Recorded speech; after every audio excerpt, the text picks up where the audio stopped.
Not only is he risen, he's gone. As St. Mark tells the Easter story, Jesus is up and he is out.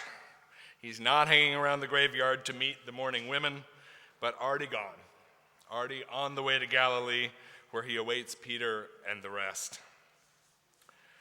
Certainly, among the Easter stories, St. John's Easter is more touching, with Mary finally recognizing the teacher in the garden.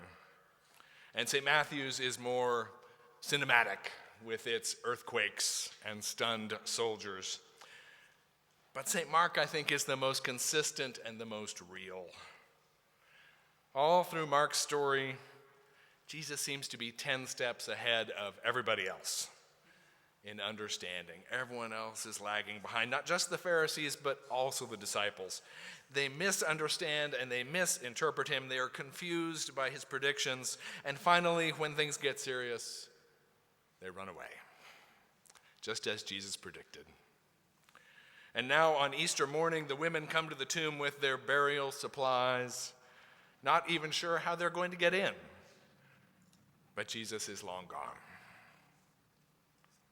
Ever since authoritative early manuscripts of Mark's gospel were found in the last century, which left off the two familiar endings of Mark, the endings that fit what we expect, the usual post-resurrection appearances and the commands of Jesus, the ending of Mark's gospel has made people uncomfortable.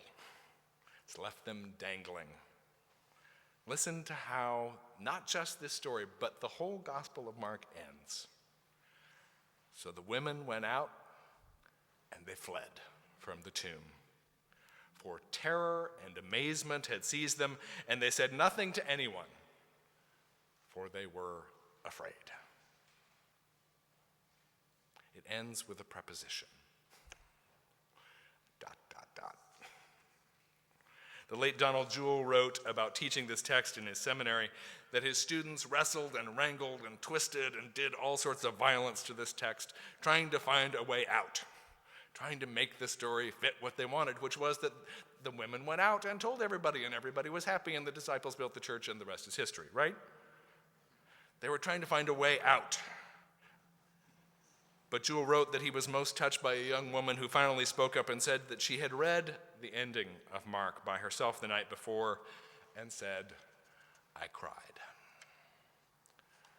The tomb is empty, but the only response we see in Mark is fear. Mark is relentlessly consistent.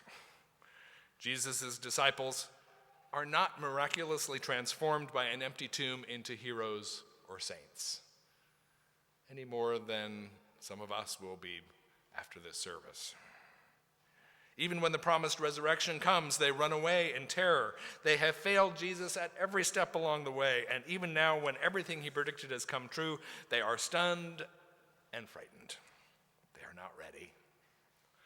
Throughout St. Mark's story, Jesus has told the disciples not to tell anyone about him, who he is, or the miracles he performs. And now, finally, at the end of the story, the young man in white in the tomb says, "Go and tell." Finally, go and tell. And what do? They run away. And they don't tell anybody. I've told many of you an old family legend of mine that I think fits with this feeling about Mark.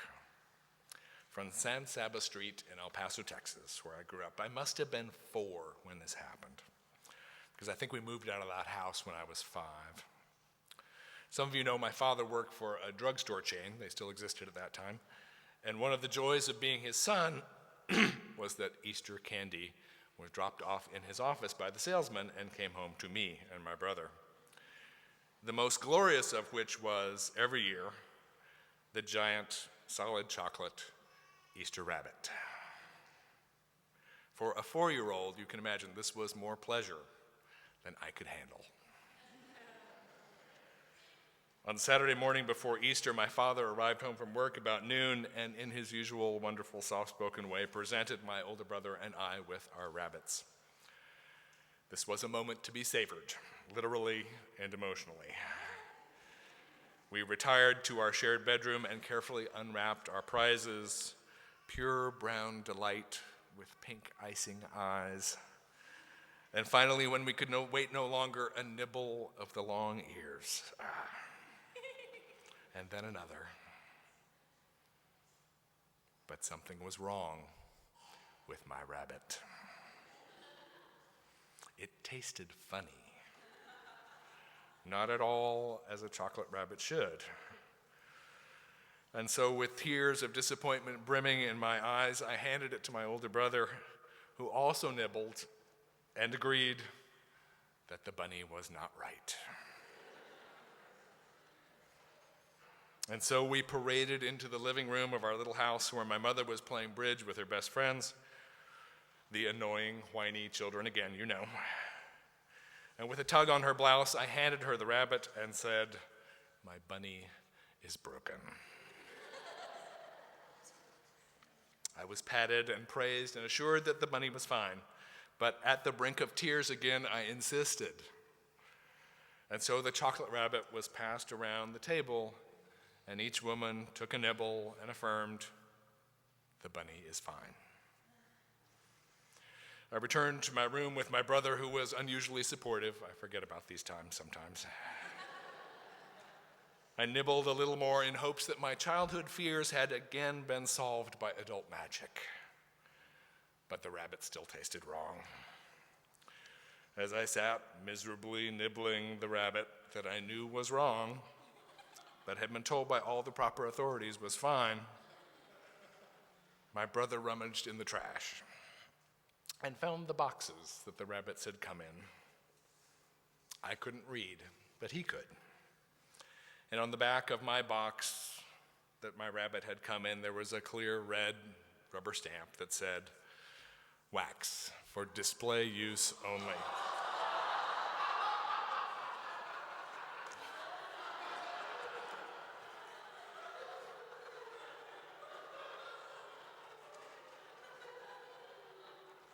We may at first think of St. Mark's Easter as a wax rabbit. St. Mark's Easter doesn't taste like Easter. As Thomas Long has written, Easter is supposed to have post-resurrection appearances and joyful seaside meals with Jesus and scenes of reconciliation and forgiveness with Peter and Thomas, garden embraces of the risen Lord and the disciples excitedly shouting, "He is risen."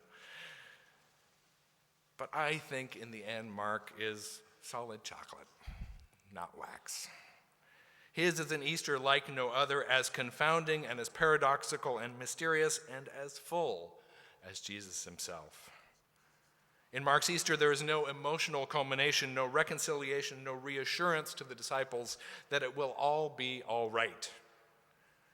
Mark sends us home from Easter worship not with the sense that the story of Jesus is neatly wrapped up for another year, sending us home inspired, but perhaps unable to recognize that idealized story in the lives we go home to. Mark sends us home to our real lives, lives with daily struggles, to care for the ones we love, to figure out who we are and where we're going and what is right, to learn what it means to do justice and love kindness and walk humbly in a world that perverts justice and loves violence and walks telling God what to do.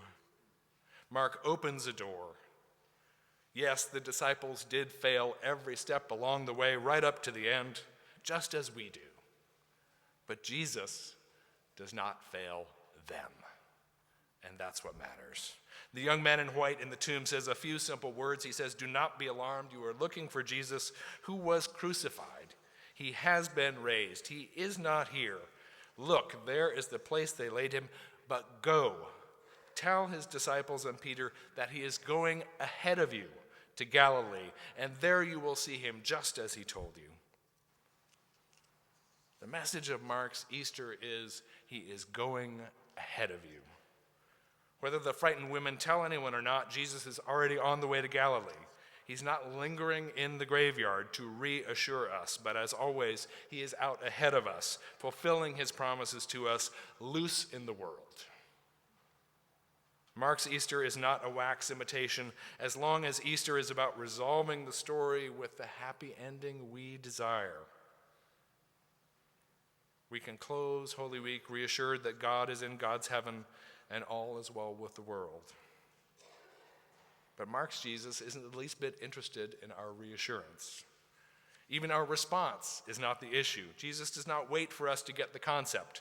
He is off to heal the broken and share the good news of God with the poor. He has defeated death. He has opened the gates of hell, however you define it. He has proven that love can defeat power and weakness defeat strength. He has showed us that the seeds of truth we plant do indeed grow in silence and darkness and finally burst forth. We want the sweet Jesus that will embrace us in the garden and dry our Good Friday tears and let us rest.